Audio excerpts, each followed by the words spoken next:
After more than 1,260 hours, I decided the time was finally right to make my Grounded review video.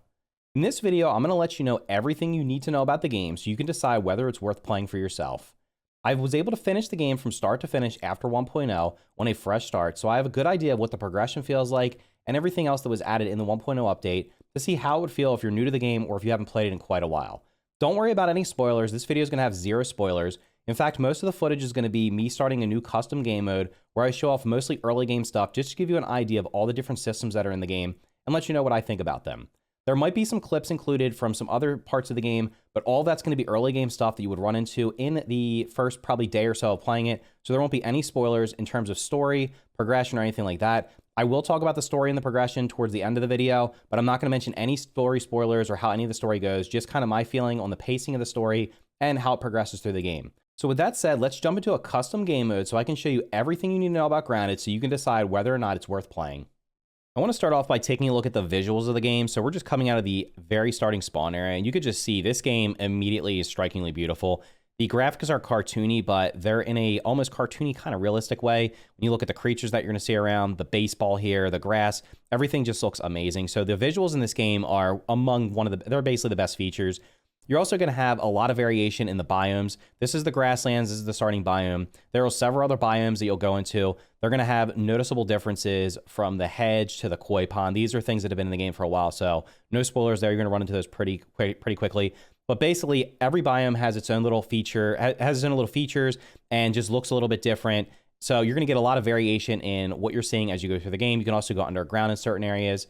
The only downside to the visuals, and you're not going to see this right now because you really kind of need to be on a zip line, honestly, to see it, is going to be, there's going to be some pop-in in the distance, depending on your render scale. So you're not going to notice here as I'm walking that things are popping in, but if you're on a zip line and you're heading across the yard pretty quickly, depending on your system and the way you have the render distance set up, you might notice some pop-in, not huge. And then also you're probably going to notice some fog here. You should be able to see that here. So like if I look up at that laser out there, it's going to come into view and then it's going to go out of view with the fog. I'm pretty sure the reason they did that is to basically have the maximum performance. So if that bothers you, I think you can turn it off if you're playing on PC in the settings. But that's basically, the visuals are just fantastic. Everything looks cool. I'll go into third person just so you can see the character I'm playing as. So I'm playing as Hoops here, and everything visual is just amazing. Next up, I want to take a look at the audio. So the soundtrack for the game, I did turn on the audio now. One thing people always ask is why I don't have the audio on in the background from the game. Normally, I don't have the audio on because it can be distracting, especially when I have lots of edits and it's just jumping all over the place. So I turned the audio on. The soundtrack for the game, which you may or may not be hearing right now, you can go online or on YouTube or Spotify or anything and listen to the entire soundtrack. It's amazing. When you get in the combat, you're going to get different soundtracks depending on what you're fighting against. And then the creatures also make unique noises. So let me go over to this weevil. Hopefully you can hear it. So you can just hear the weevils making their little grunting sound. All the creatures in the game have little sounds that they make, so they're different from each other. Now, I believe they said they're as accurate as they could be. Not sure. You'll notice some of the creatures actually snore. I don't know if that's actually the case or not, but each creature having its own little unique sounds is definitely cool. One thing you probably may notice if you've played this game before is I do have the audio for my character turned off right now. The only thing that bothers me about this game audio-wise is the characters. The first time you hear the voice lines they say, pretty cool. But then when you hear the same thing over and over and over and over again, hundreds of times, it can be annoying. Specifically, like I'm playing as Hoops. Whenever she sees an aphid, she'll say Speedy coming through. If you go to a place like where the Rash Doll is over in the flooded zone and there's dozens of aphids around, she'll just keep saying it over and over and over again. She does it with another creature later on. Each character seems to have these tendencies where they'll say the same lines over and over again. But that's easily mitigated by just turning off the voice dialogue or turning it down to 0 in the audio menu. Next up, I want to talk about the UI. The UI is really clean and simple in the main interface here. So when you're just running around in the game, you're going to notice there's very little on the screen. Top left corner is going to be any active quests you have available or things you need to do. The bottom center is going to be your hotbar. So that's going to be items that you can equip in your hand. So as you notice, I picked up a pebblet here and I can equip that. Bottom left's going to be your scabby. The scabby actually is on your left hand here. You'll notice it looks like a little wristwatch. And what that does is it's going to give you the vitals information you're going to need, which is going to be your stamina, which is the blue, like aqua color bar here in this case. So as I'm running here, you're going to notice that blue bar is slowly depleting here. Once that hits 0, I'll be exhausted and I'll have to wait for it to recover so I can start sprinting again. The red bar is going to be my health meter. The blue circle is going to be your thirst meter, and then the yellow circle is going to be your hunger meter. And then up top, you're going to notice there's a little notification. That's telling me that I'm near a field station. There will be upgrades later on for your Scabby where you can get scans for other things, but this is just going to tell you important things that are around. So that's the basic user interface. Now let's go into the actual menu. So if we go into the menu, you're going to have a bunch of different tabs up here. You're going to have your inventory, obviously, which is going to show anything you've picked up. If you're in the inventory and you see a little exclamation point up here, that means there's going to be something you can analyze. We'll look at the analyzer station in just a second. You're going to have your statuses here, which is going to be mutations that you can unlock on your second tab. The crafting tab is going to be after you analyze stuff, you'll be able to craft things. The map's going to show the overall map, location, and any important points of interest that you found. So as an example, we found this, well, we're going to find this field station once I go inside of it. And then over here is going to be the mysterious machine because we walked past that. So your map will be show you all the main points of interest. You can also place down trail markers, which can be shown on here. Any quests we have available. So right now, these are the quests that pop up at the beginning of the game. You're going to have a data tab. This is going to have a lot more information later once you unlock it. Like I said, I don't want to spoil anything, but there's going to be lots of tabs here that are going to show lots of different information. Then the OS is going to be the actual scab. So you can change the color of it by going down here and just changing the color of it. If you want to change your color of your scab, you can find scabbies around the map as well to allow you to customize that. This is also going to have some information here on some of the things that are in the game, like the different basically different things for armor, thirst, hunger, different upgrade paths, stuff like that, different weapon types. There's going to be lots of information in there. So that's the UI. The UI is pretty simple. I like it. And then the only thing I don't really like about the UI is it's actually too simple. So we're not going to see it here because I haven't crafted anything. But basically, if I go in my inventory here, if you have a weapon, actually, we can see it right here with the Pebblet. The Pebblet has these meters. So basically, all the weapons in the game that you can have are going to have a damage, stun, and speed meter. And then your armor is going to have a defense and defense resist. What it doesn't tell you, though, is exact numbers, and you're going to notice this throughout a lot of the game, is the UI is very simplified in terms of just showing things visually without showing the numbers. So that's the only downside of the UI. Everything else I like about it, it's very clean and simple, which I appreciate because I don't want my screen just cluttered up with a bunch of useless information. So gameplay-wise, there's a good variety of the game. The game's going to be, it's not really that hand-holdy. At the beginning of the game, you're going to notice here we have this little exclamation point. It's telling me to come to the field station because it wants me to use the resource analyzer. So the resource analyzer, you can analyze anything that has a little exclamation point up here. So as an example, I'm going to analyze this plant fiber here. What that's going to do is it's going to unlock some different crafting recipes. It's also going to give me raw science, which I can use later to purchase things. It's also going to give me some brain power.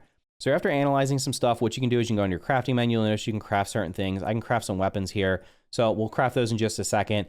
But basically what the game does is outside of a few like early game where it kind of tells you where to go, there's not very much hand holding. In fact, the game's going to put up a couple waypoints in the map that's going to tell you the major locations you need to go to. But for the most part, you can pretty much explore wherever you want. And basically what you're going to have to do is you're going to have to discover on your own which areas it's safe to go into and which areas it's not. Because the further you get away from where you start, the more dangerous it's going to be. There's going to be dangerous creatures in pretty much every area. Because honestly, with 1 centimeter in size, pretty much anything can really just take you down, honestly. So you need to be careful. It's gonna encourage exploration, especially early game. There's also a good mix between just regular exploring. There's some puzzles in the game, which are pretty simple, like not too overly complicated in terms of like finding things to progress, as well as parkour. The parkour, though, can have a little bit of negativity because honestly, there's some parkour early on, and then there's some parkour later on. Later on in the game, there's a lot of parkour, and honestly, the parkour, some of it is like super, super challenging. So if you're into that thing, you'll probably like it. If you're not into that thing, you might get a little bit of frustration out of it. And then in addition to that, as you can see up in the top left corner, it's telling me some quests here. So you're going to have some tutorial quests at the beginning of the game. So it's telling me to craft a Pebblet axe and then investigate the mysterious machine, which is right here. This is all stuff you're going to see within the first few minutes of playing. Later on, you'll get other quests. You can get daily quests that you can use to complete to get raw science. Now, the only thing I don't like about the quests is right now is there's not really much variety in them. There's a couple types. You're going to have go find something and do it. So basically go place some trail markers or go collect an item. You're going to have kill specific creatures or craft specific items. What ends up happening is after you do the location ones, the other ones are just going to start repeating at some point.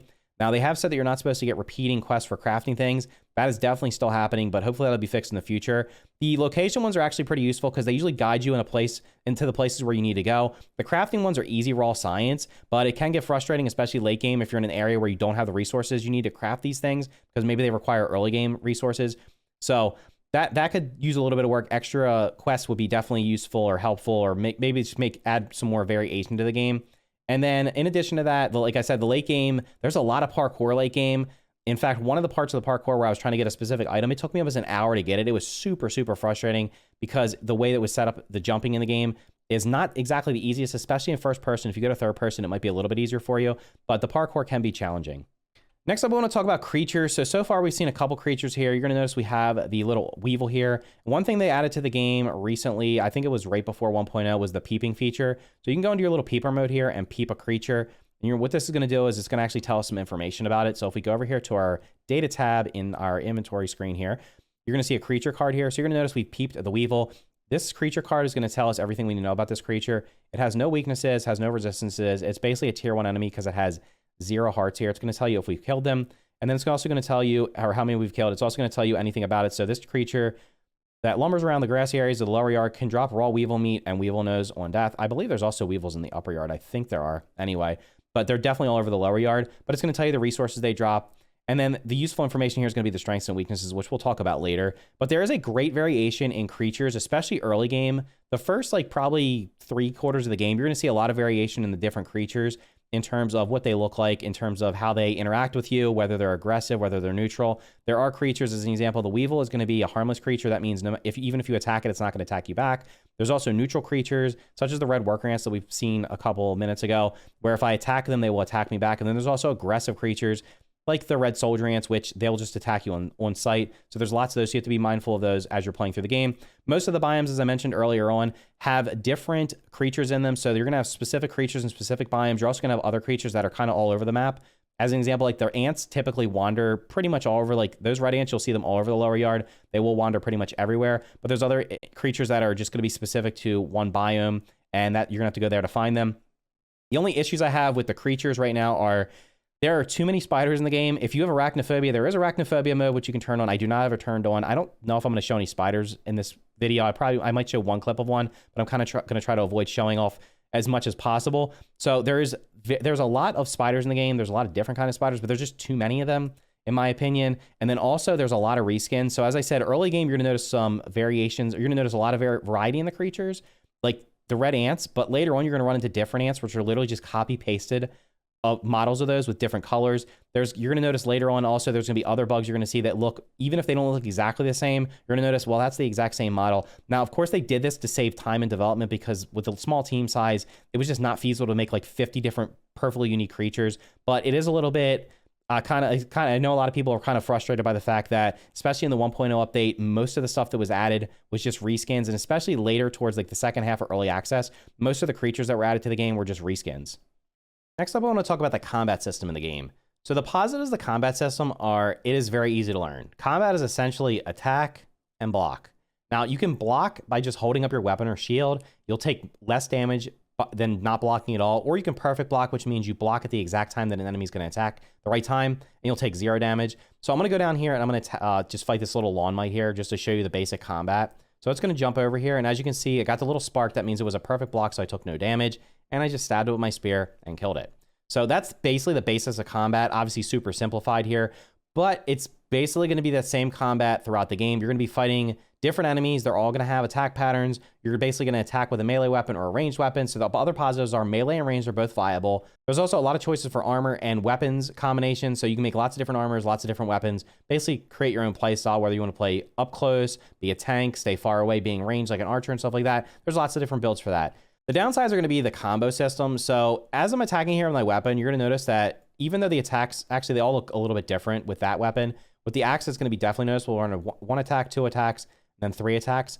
All melee weapons except for daggers have a 3-hit combo. The daggers have a 2-hit combo. The way it works is you're going to do 1x damage with the first attack, 2 with the second, and 3x with the third attack. For daggers, it's 1x and 3x. That would mean, as an example, just to keep it simple, if this pebbled axe did 1 damage for the first attack, the second one would do 2, and the third would do 3 in the combo if you complete the whole combo. If this was a dagger, the first would do 1, and the second one would do 3. So the main thing I don't like about the combo system is the fact that it kind of punishes slow swinging weapons, specifically the two-handed weapons and clubs in the game.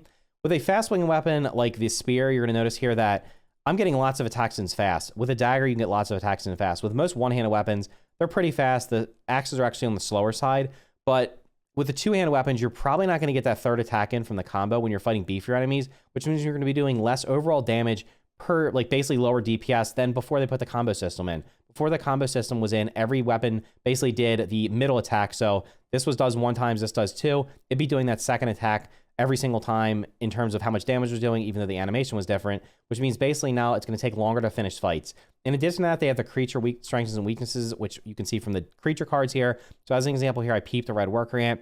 You're going to notice that most creatures have weaknesses and resistances. The harmless ones, a lot of them do not, but most of them are going to have weaknesses and resistances. This example here being that using a spear, which does stabbing damage against the red worker ant, is going to do increased damage. And if I upgraded it spicy, it would do even more. That's an upgrade path later. We'll talk about that in just a little bit. It also has weak points of eyes. These have no resistances, but most of the beefier enemies specifically and the aggressive ones are going to have both weaknesses and resistances. What this means is if it had a resistance, as an example, like let's say it was resistant to chopping, which is what axes do, my weapons are going to be doing less damage, so it's going to take longer to kill them. The reason I don't like that is not specifically because they added it, it's because of the way they added it. They've overcomplicated it by having different things have different percent weaknesses. So this ant might be 25% weak to stabbing, or it might be 50%. The game doesn't tell you that. We can find that out because of data mining. But it also, what it does is it ends up resulting in a lot of times overall a net negative. So as an example, let's say this red worker ant was weak to chopping. Well, it is weak to stabbing. So let's say it was weak to stabbing by 25%, but it was resistant to the salty upgrade path, which is one of them. So you'd think, okay, well, it cancels out, right? Because it's a plus 25 and a negative 25. That's not how it works. The way the math is done in the game is it actually is going to be you multiply them together. So you'd have a plus 25% and the negative 25%. And when you net those out, instead of getting it at basically a one damage, so you're not having any loss or gain, it ends up being a loss because it's only going to be 93.75%, I believe. So you multiply the 1.25 times the negative 0.75 times the negative 0.75, and you're going to end up getting a 0.9375, meaning that overall not only with the combo system, with the upgrade system, combat's just taking longer because we're being punished in more cases than not.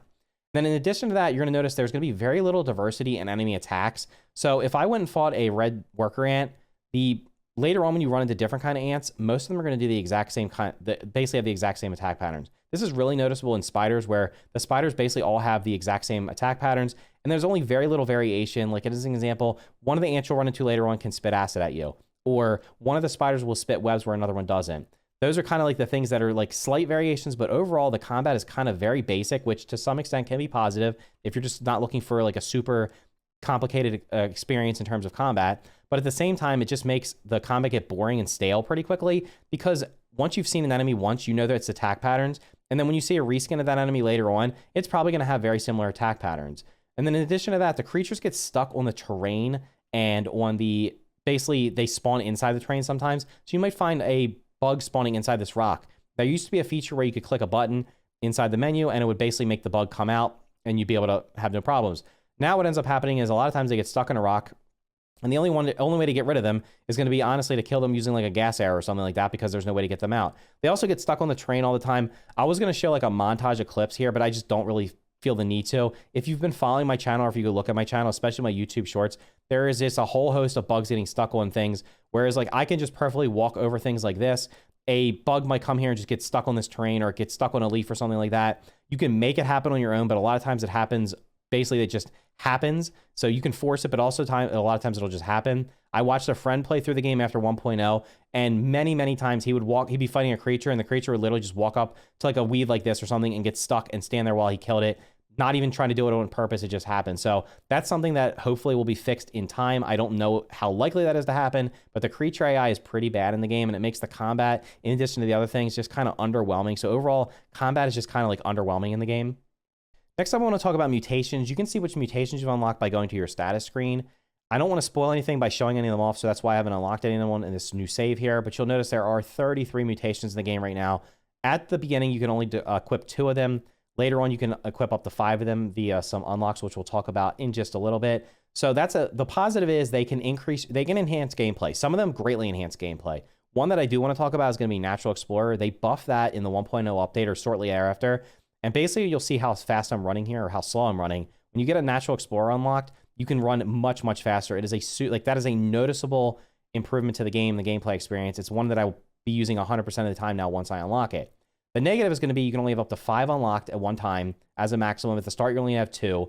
None of them are passive. So one of them, as an example, is going to be the first one that's on here is going to be Little Fist. You unlock Little Fist by punching creatures and killing them with, you have to kill a certain number of creatures by using just your bare hands.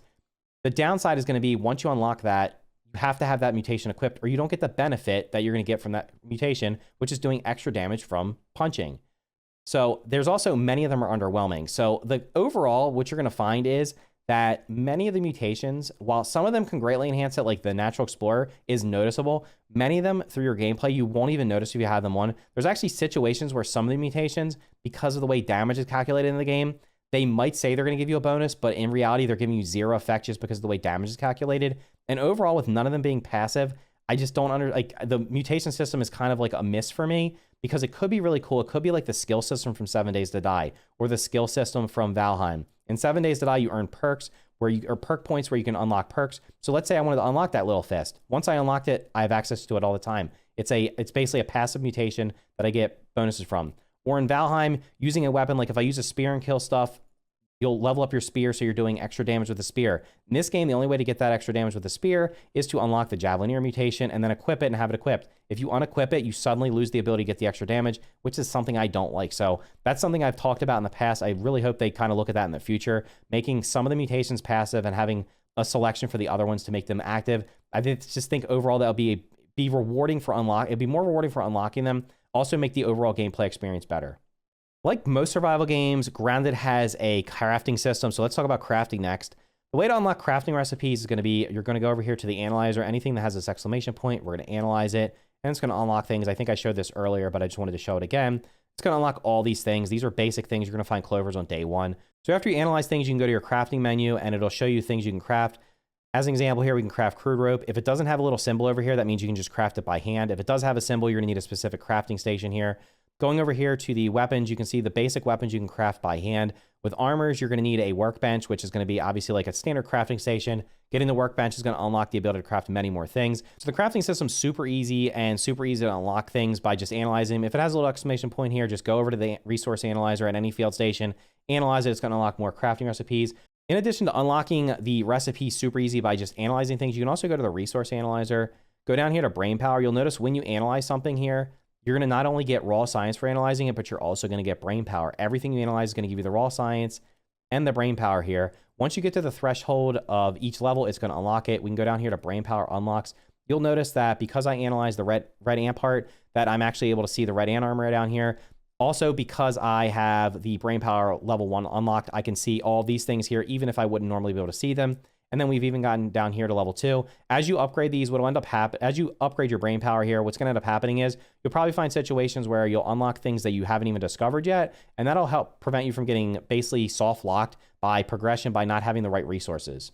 They also added the ability to multi-craft things. So example, if I wanted to craft a fiber bandage, if I have the resources to craft more than one, I can do the craft many, and then I'll craft up to 5 of them. Other resources you can craft more of, like arrows, I think you can craft 10 or 25 or maybe even 50 of them. So different resources you can multi-craft. That's definitely helpful, both in your hand and also at the workstations. Also, there's a wide variety of armor and weapons, like I mentioned before, so you'll be able to craft lots and lots of different things. The downsides to the crafting and the cooking, which is kind of included in this, which I didn't talk about, you can cook on the roasting spit, which will unlock very early. Later on, you can cook other meals using different crafting stations, as well as make smoothies in the smoothie station. And the downsides are going to be that a lot of the armor and weapons feel the same because the perks and bonuses they provide are not noticeable. So you're not really going to notice how much difference. The only thing you're really going to notice is depending on what kind of armor they are, how much damage resist they have, how much defense they provide. The upgrade system, which you can upgrade your armor and weapons, is overly grindy. They've had, I think, 3 or 4 different iterations of it since early access. And the final version they added here is a little bit better than the previous versions, but overall it's going to take you, and if you go back and watch my video on how long it's going to take you to upgrade specifically like weapons, the average player playing through this game casually, or even playing through it, putting in like a decent amount of hours, you're not going to be able to upgrade very many weapons. You'll probably be able to upgrade a decent amount of armors, but if you're playing in co-op, it's going to be even more egregious on how long it's going to take for you to upgrade things. So hopefully they'll address that in the future. In addition to that, there's the smoothies you can make, which I haven't shown off. You'll have to discover those on your own. The smoothie buffs are pretty short. In fact, they only last from like 2 to 4 minutes. And a lot of some of the bonuses from them are not even that good to begin with. Like as an example, one being allowing you to carry extra planks or weed stems when you're building stuff, only getting 2 extra for like 2 minutes. By the time you make 1 trip, it's going to wear off. So stuff like that, the smoothies probably need a buff as well. And then a lot of the buffs overall in the game, be it from the armor, the food you're going to eat, even the mutations that we talked about earlier, a lot of them are underwhelming and you're just not even going to notice them. So in general, the buffs you're going to be getting from the different things in the game are generally underwhelming, but the crafting system overall is very easy to learn. It's very easy to unlock things, so you're not going to get locked behind things. So in general, it's a positive, but some of the extra things added on, like the upgrade systems and the bonuses and perks like that, are just kind of underwhelming.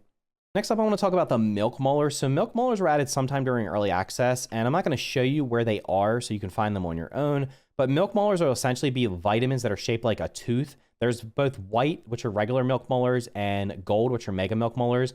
What they do is they allow you to get permanent stat increases, so that's a huge positive.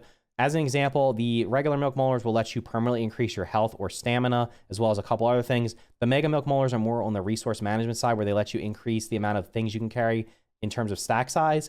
They also encourage exploration, so you might come across one and not be able to get it because of the location, because you might not have the right tool. You might have to come back there. It's also going to encourage exploration of the entire map, because to find all of them, to unlock everything, is going to take quite a bit of time and quite a bit of exploration.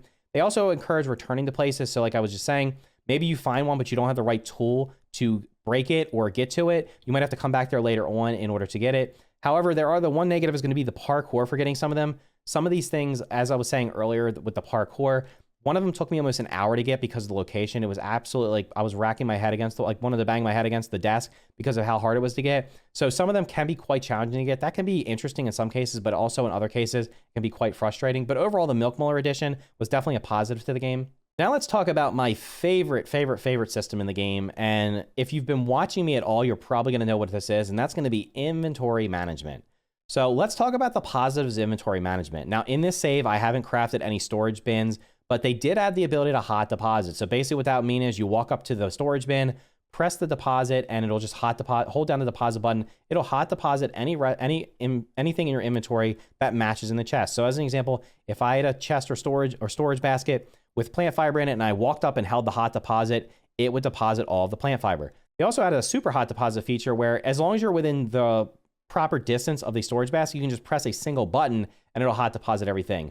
This has positives in the fact that I can just quickly dump everything when I run on my base and quickly get out, but it also comes with negatives. One of the negatives is I cannot lock resources into my hotbar. One of the things I typically end up doing is I'll run into my base, press the hot deposit all thing, and I'll end up walking out and not realizing that I've hot deposited my torch because I might have another torch in one of the storage bins, or I might have bandages or smoothies or something like that, or arrows. Arrows and torches are like two of the bigger ones, where I'll end up having a bunch of extra arrows sitting in a storage bin, or maybe an extra torch, or even my glider sitting in a storage bin, and I walk away and don't have one and don't realize it for like 5 or 10 minutes. That's super frustrating. That could easily be fixed by literally just being able to click on this and just hitting a lock button so it wouldn't hot deposit. In addition to that, the sorting doesn't really make sense. You're going to notice here that like I have a red ant part here and a red ant head here. So if I sort these, it should put the red ant part and the red ant head next to each other, right? Why would they not be next to each other? The sorting, I don't know if they're doing it by some kind of internal ID or the type of resource. So hopefully they fix that out. The sort function is better. The fact that it actually exists now is good, but it just doesn't make sense how it's implemented. You also cannot use the scroll wheel on the mouse for mouse and keyboard players on both console and PC. You cannot use the scroll wheel to scroll through your hotbar, which is super frustrating. Pretty much every game that I've played recently allows me to do this. So if I wanted to switch quickly to my axe, I would just be able to scroll up on my mouse wheel. Instead, I have to press the 1 key to be able to do that. So hopefully they add that in the future. And then my big thing is going to be the backpack slots. This is one that I and many other people have talked about. That friend I was talking about earlier that was playing fresh from 1.0, the most common thing he said while I was watching him play, and the most common thing you'll hear me say, honestly, if you're watching me play or stream the game, is going to be my inventory's full. It happens all the time. I went back and I counted how many resources are currently in the game. Just the natural resources you find, like the clovers and the plant fibers, there's over 60 of those in the game. The bug parts, there's currently almost 70 of those. And this doesn't even include things you can craft like weapons, torches, bandages, food, stuff like that. What ends up happening is your inventory gets filled up so fast. It kind of feels like the way the inventory is set up and managed is for multiplayer. But if you're playing by yourself, you'll end up finding that in many situations, you end up having way too many things in your backpack and you end up having to leave things behind. I know that it kind of puts kind of like priority on deciding what you think you should pick up and what you shouldn't. But in the grand scheme of things, it just ends up being super frustrating. And I really hope they add a way to either just naturally have more backpack slots by having just 10 extra, or maybe having a way to unlock them via milk molars or the raw science we collect. Just give us some way to unlock more backpack slots, or reduce the number of resources in the game because there's just so many resources. It would just make sense if maybe the red ant only dropped red ant parts instead of red ant heads. Like literally just get rid of some of the resources or give us extra slots just to make inventory management just more tolerable. I understand inventory management is part of most survival games, but in this game, it's just one of the most frustrating things in the game. Next up, I want to talk about the building in the game. So the building is super easy. As you can see, I have some grass planks in my hand. Now, one thing I want to mention here is make sure you analyze a grass plank at the beginning of the game, because otherwise you will not have access to any of these building options here. These are all accessible as soon as you analyze a grass plank, so make sure you do that. And you're gonna notice here we have different types of walls, windows, and then a door here. You will later on get roof pieces and floor pieces as you unlock things in the game and analyze other things. So what I want to show is the building system, because this is very easy. So basically just go to the building menu and you just place down anything you want. We're just gonna put a little wall here. And you can see here, it's kind of on a grid system here. Everything kind of snaps together. You can actually put it in the train. The train actually makes it a little bit challenging because sometimes things will just be floating. So you got to make sure it's kind of grounded in the train to make sure you're not going to have, like, as an example, if this was up in the air and this one got destroyed, then this whole thing would just come coming down. So as you can see, it's pretty straightforward in how you build. There's a lot of variety. You start out with the grass pieces, you'll work your way up. There's plenty of different options for different types of materials for the building, as well as different pieces that you'll unlock later on, as I said.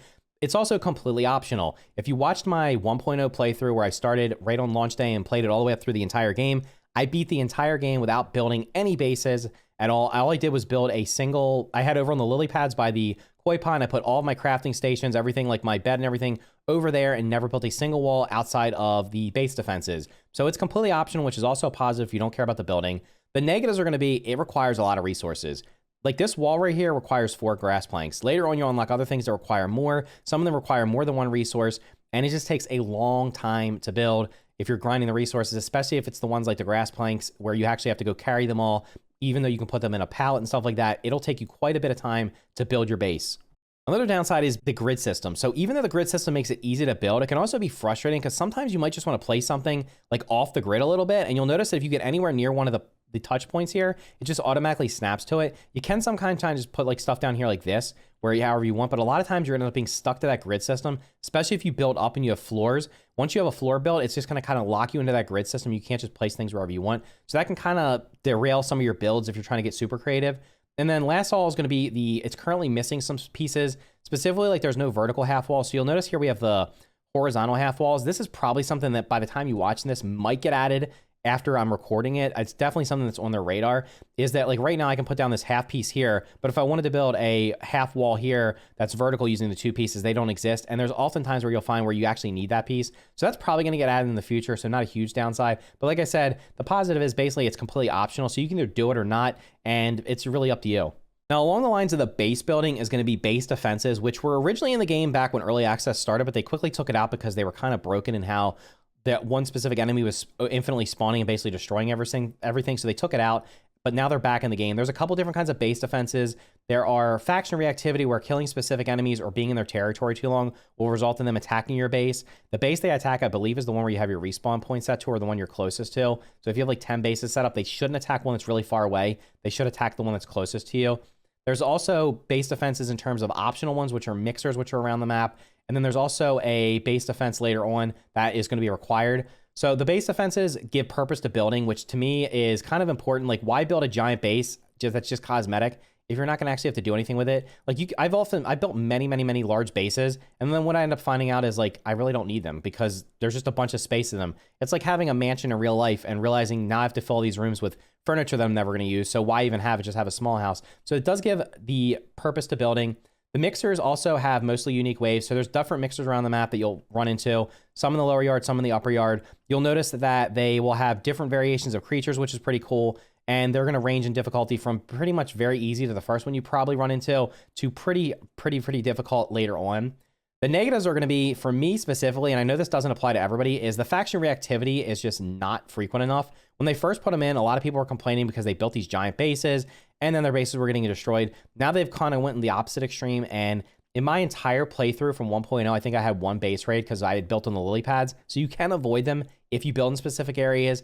I had one mosquito attack me. You can also turn them off if you go into custom game mode. But for the rest of us that like them, I really don't think they're happening often enough. I think in my WoW mode playthrough so far, I've beaten probably 40%, maybe 50% of the game, and I've had 3 of them, even though I'm actively going out and just hunting enemies as I see them. So hopefully they maybe increase the ability or maybe their frequency of those happening or give us a slider for those.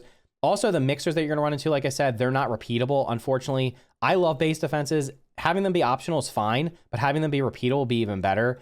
And then there's another item later on you'll be able to unlock, which I'm not going to say right now, but if you know what I'm talking about, you're going to know what I'm talking about, that they're basically completely useless. It's basically what they call base defense on demand. So you craft this resource, put it down, insert specific bug parts, and it'll attract those bugs. The problem is it just doesn't give you back more resources than you put in most cases, or it doesn't give you the resources you want. And then also there's a lack of traps. So I haven't even unlocked any of the traps on here. There's very few traps for the base defenses. They did mention they might be adding more in the future, which would be great because I'd love to be able to have more in the future and then just kind of do that one, even though that item that's not giving me the resources that I want, I'd definitely even try it more often if I'd have more defenses. So those are the base defenses. Base defenses can be completely optional if you want to turn them off outside of one that's required, but the rest of them are completely optional and you can completely disable them in the custom game settings if you want to do that. So we're almost at the end of this review video, and there's 2 more things I want to talk about that I think are super important in terms of whether or not this game is worth playing. And for me, that's going to be, the first one's going to be the story and the progression. So I'm just going to show the map real quick and take a look at the map. So basically before 1.0, the entire lower yard down here, so all this stuff over here, where we've been right here, we haven't really left the center area here where you can see this little bubble, but all this stuff down here over to the left, and even up here where you're going to see the shed, the left of the shed, in front of the shed, and then the little deck area in front of the shed, that was all complete before 1.0. The pacing of that content, so basically everything before 1.0, feels like it's very well paced. Everything kind of makes sense. The progression makes sense. Even though I feel like you're kind of limited on how far you can upgrade your gear, maybe you could go a little bit further. It feels okay, honestly. By the time you complete the lower yard, you're going to be geared up properly to be able to defend yourself and be able to handle going into the upper yard. After that, however, everything just kind of falls apart. Without revealing any spoilers, once you get to the upper yard, the game kind of just feels like it ends. You basically can just complete the game. I was completely shell-shocked when I started the fresh playthrough, got to the upper yard, and it was basically like, oh yeah, you can enter the final sequence in the game. I had no idea that was going to happen. I thought I was going to be basically not forced to, but encouraged to explore the entire upper yard. That's just not the case. Most of basically the final quarter of the game just feels like it was super rushed, like the developers are kind of under a time crunch and kind of just had to finish the game by September 27th and get it out. And you will notice that if you're playing through the game, especially if you played during early access. If you didn't play during early access, you might not feel it as much, but I've even had some new players come in and say, you know what, the game, everything felt good, and then it kind of just falls off a cliff and falls apart. So the pacing of the game, really well done for your first probably 3/4 of the game. And then that last quarter of the game, it's kind of like it just ends. There's also a ton of optional content in the game, which I guess is okay, but it also kind of takes away from the fact that there's a giant portion of the map that you could just completely ignore and complete the game, which to me is kind of sad because that part of the map has a really cool terrain in it. It's got lots of new creatures in it and everything, but you could completely skip it if you want to. And it's optional. I guess you could look at that as a positive as well. Some people look at the fact that think content is optional and see it as a positive. I kind of look at it and say maybe not everything should be 100% required, but it would certainly make sense to at least encourage exploration of the entire map as part of progression through the game. And then last but not least, what I want to talk about is going to be the performance of the game. So this entire video I've been recording solo. I do have the game capped at 60 FPS. The reason for that is even though I have a decent computer, if I record this game in anything above 60 FPS, it's going to turn into a slideshow. Now, I don't know what that's all about. That's probably not going to affect most of you if you're just playing the game because I think it's just an encoding issue. But you will notice if you're playing the game, especially on an older PC or an older console, you're going to have limited frame rates. You're going to have frame drops in specific situations. There's one specific boss fight where they have apparently improved it, but I did watch somebody do it recently, and there are still some parts of that where it's still the FPS drop. When it was first implemented, I ended up getting single-digit FPS during some parts of that fight. You also notice sometimes when you're harvesting the remains of creatures that the popping animation might cause you to get frame drops. There's also some ranged weapons later on that when you use them, that the particle effects from them and as well as some other things in the game will cause frame drops. And then the biggest kind of thing right now is the co-op is still unplayable for many people. You're not going to see that in this video because I'm playing by myself. But even after 1.0, when I went into the game and played co-op with my kids, when I was the host, everything was fine. When I let one of my sons host, who was sitting right next to me on the same internet on a PC, I was getting massive desync. There was lag. There wasn't really any rubber banding at that point because we really haven't built that much. But you'll notice if you get really far away from each other and you're not the host, you might get rubber banding. And rubber banding will be like you're walking forward and then you'll just teleport back. You're walking forward and then you'll teleport back. Or it'll just be like a constant forward and backwards. That will happen. There will be desync. The desync you'll notice will be specifically like in terms of like trying to pick up a resource. So I'll go up and pick up this pebblet, and because I'm the host, I can pick it up. But if I wasn't the host and I went over this plant fiber, I might try to pick it up. But in reality, the game doesn't think that the plant fiber is there. The server thinks it's over here, and I'm trying to pick it up here and it won't work. You also notice it when you're attacking, like specifically with ranged weapons, like I'll be shooting a bow and half my shots won't register, or I'll try to perfect block and the creature will hit me before it even registers on the screen. So the co-op performance, they are 100% aware of this. I don't know if there's any way they can fix it. Hopefully they do mitigate that in the future and make it a little bit better, because it does kind of dampen the experience. So if you're looking for the co-op experience, it's going to be hit or miss. Some people report no issues, but many people report that if they're not the host, the game just runs really poorly. So to conclude this video, I want to get my final thoughts on Grounded and let you know whether or not I think the game is worth playing. To me, Grounded had the potential to be one of the greatest survival games of all time, the key word there being potential. It's a word you'll see thrown about within the community quite often, and it's a word you'll see within Steam reviews for early access games. Unfortunately, Grounded is not in early access anymore. What you see is what you get, so the time to reach its potential is past. Grounded is a fun survival game, but it's not without its flaws. One other thing I think that's worth mentioning is the fact that the game's probably going to be a one and done for most players. What I mean by that is more likely than not, you're going to play the game one time and then never play it again. The reason for that is because the game has a static map and a static story.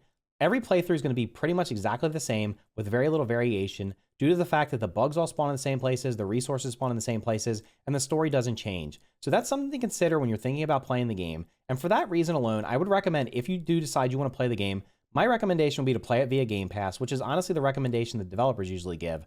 If you don't have Game Pass, you can usually get a 3-month trial for about $1. If not, you can pay the $10 or $15 for the 1 month, play the game, and then move on to something else, and play the other games that come along with Game Pass. If you're hell-bent on buying it on Steam or Windows, I'd wait for a sale, so it's more in line with the prices of other games that would be similar to it, like Subnautica or Valheim, which are in the $20 to $25 price range, rather than paying $40 for it. So anyway, that's my opinion on Grounded. It is a fun game. It has its flaws. I would definitely recommend it to anybody who likes survival games, but if you want to play it, make sure you play it via Game Pass. If you found this video helpful, make sure to hit the like button, and here's another video you might find helpful as well.